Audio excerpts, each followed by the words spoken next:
Hello my friends. I hadn't planned on making any video for quite some time as I work on my second novel, Morphological Echoes. However, I just received a package straight from Kangaroo Land, Australia, from a dear friend of mine, Brad, and well, as you can see, we have 3 books, and in the middle of this sandwich is a particularly thick one. So yeah, this is something I received as a trade in exchange for my editorial services. I edited and gave feedback on some of Brad's stories, and they sent me, look, The Green Pope by Miguel Angel Asturias. This is the penultimate book that I need to complete my collection of Asturias's major novels. Now I only need Strong Winds, and I've got them all, and I am very much looking forward to reading them all. Since this came from Australia, it's actually a British first edition. And let's see, no author photo, but this is part of a thematic trilogy, and it was first published in 1971. And look what's right there. Do you see that sticking out of it? A little bookmark. Well, guess what? When I was first opening the package, I grabbed it, and it's very faded. But you can see the date, July 19, and the year is 1975. So someone bought this book a few years or so after it was published, barely made much of a dent into it, using the receipt as a bookmark, and then it hasn't really been loved for about 50 years. And my wife made the comment saying it's like a genie in a bottle, specifically Idris Elba, because we recently saw 3,000 Years of Longing in the theater, and that bottle gets stuck for centuries in all different places. I highly recommend the film, but yeah, this is crazy when you think about it. So yeah, let me give you a little taste of the beginning, as always. Chapter 1. Can you see that? Oh. He stuck out his head. Who was going to recognize George Maker Thompson? The light of a damp firefly illuminated it. Who was going to recognize him, covered with soot down to his Adam's apple, while the sweat stood out in fat crystal pustules on his forehead that was lardy with machine grease, and the great cartilages of his ears seemed fried in oil. Over the stubble of his beard shone the weak glow of the lamp at his feet, fading as it reached his eyelids, his eyes in their dark wells, his forehead in the shadows, and his profiled nose. Evocative. Not the best opening I've read by Asturias, but that's because he has some really amazing openings, and well, that's partly why I'm collecting all of his works, and I can't wait to read and probably write about them for the Kaleidoscope. And although he's a forgotten Nobel Prize winner, recently I think it was his first novel, or one of almost the first, El Presidente, The President, has been reissued by Penguin Press, so maybe that will herald some more reissues. So here's the one you've been waiting for, I'm sure. The fat one. Thick with 2 C's. Larva, Midsummer Night's Babble by Julian Rios. This is special in more ways than one. The first way is that this is considered a Wakean book written in a language that is in the vein of Joyce's Finnegan's Wake. You have blurbs here from some of the greatest Latin American writers, Carlos Fuentes, Octavio Paz, Severo Sarde. I don't know how you pronounce that, but you get the point. And it's also special because during one of my trips when I used to live in Florida, I occasionally went up north a bit and rented a cabin so that I could have extra time to focus on my writing.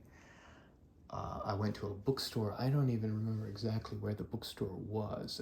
Possibly in Georgia, but I found this hardcover and ended up not getting it and regretting it. But guess what? So now I'm correcting a mistake from the past. And now this is even extra special because it is signed by the translator, Richard Allen Francis. It says, "To Rob," and then it makes a little note, "Midsummer Night's Babel," or "Mad Summer," play on words there. And the translation was also assisted by Suzanne Jill Levine, who I recently interviewed, and you can find that on the Kaleidoscope. I'll try to remember to include a link. And of course, Julian Rios also helped with the translation. I think it says, "With great affection to a something an early supporter." Wonderful. And now, I'm excited to read some of this for you. Pluck the clover. Is that the first page? I guess so. Pluck the clover, harped black-haired sleeping beauty in her vaporous black night tie as she pushed her way through the thicket of serpent-twining masks in the Hall of Mirrors. Pluck the clover, smiling, sleepwalking, with arms extended outward, the 3 glass doors opened to the bosky night. In the background, among the shadows in the rear garden of the villa, a bonfire gleamed. Pluck the clover. On the night of St. John, yes, in the masquerade of a dark Don Juan night, with a harpy ending prepared by filmmaker Bob Hitchcock, with so many hitches in that rambling nut house or villa of mysteries across from Bishop's Park in the Thames. Midsummer madness at Fulham's Folly on orders from his boss, Mr. Napoleon, the Napoleon of porn, to celebrate the publication of a salacious magazine, Clover Club, whose emblem was a cockeyed ace of clubs, suggesting various forms depending on your point of view. It gets even crazier with the wordplay and things of that nature. Here's a picture of the man himself. I really hope to track him down for an interview. If anyone has any kind of lead, please let me know. And yeah, so the final one, and I must say, this was unexpected because I was trading my services for only 2 books, and here we have a 3rd volume. This is such a thoughtful gift from my dear friend Brad. So Brad, if you're watching this, thank you again so much for this wonderful, beautiful, thoughtful gift. It means a lot. And this is Adam, One Afternoon by Italo Calvino, one of my favorite writers of all time. I'm a huge fan of If on a Winter's Night a Traveler and Invisible Cities. I have actually not read much of his early work, some of which is in the vein of straight up realism, which I'm not a huge fan of, depending on how it's written. And I actually wasn't familiar with this title because it's a story collection. I am familiar with his major novels, of course. But yeah, this is a story collection. It's advertising here, The Path to the Nest of Spiders, which I've also seen translated as The Path to the Spider's Nest. And then you have an advertisement for Stories of Italy. The Bay is Not Naples by Anna Maria Ortiz. She has actually been compared to Italo Calvino. And I have one novel by her. I've been meaning to read her for quite some time, and hopefully that time will come sooner rather than later. But yeah, this is a first edition. Beautiful first edition. I love the cover. Let's look at that one more time.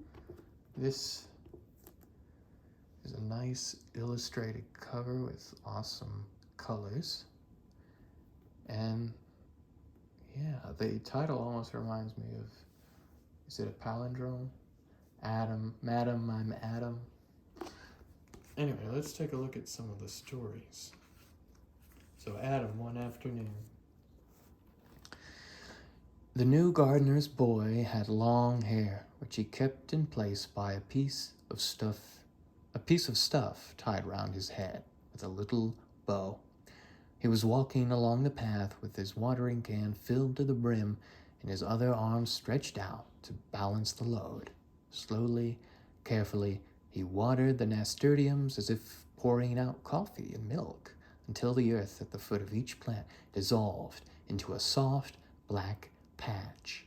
When it was large and moist enough, he lifted the watering can and passed on to the next plant. Maria Nunziata was watching him from the kitchen window and thinking what a nice, calm job gardening must be.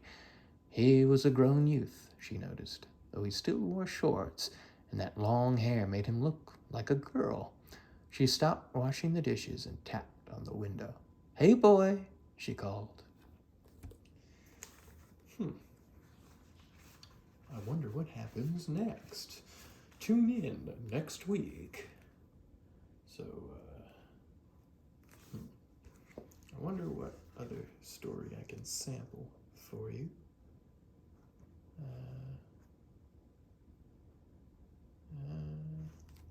Yeah, these seem mostly to be in realism, but they could be good. You never know, you never know.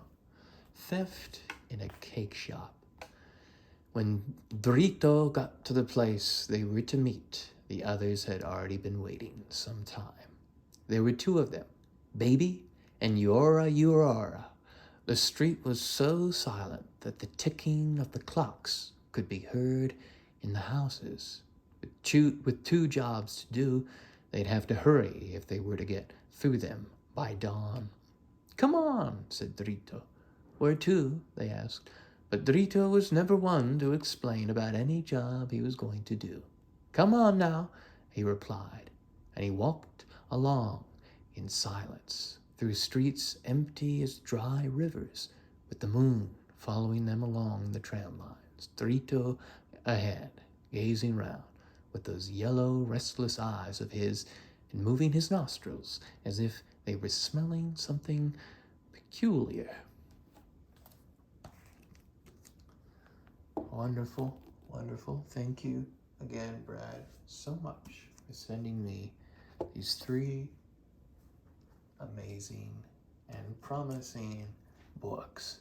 I can't wait to read them all. So thank you so much for watching. As always, let me know which out of this haul you find the most intriguing. And of course, I also want to hear about your recent finds, recent reads, and everything related to what we all love, literature. See you next time.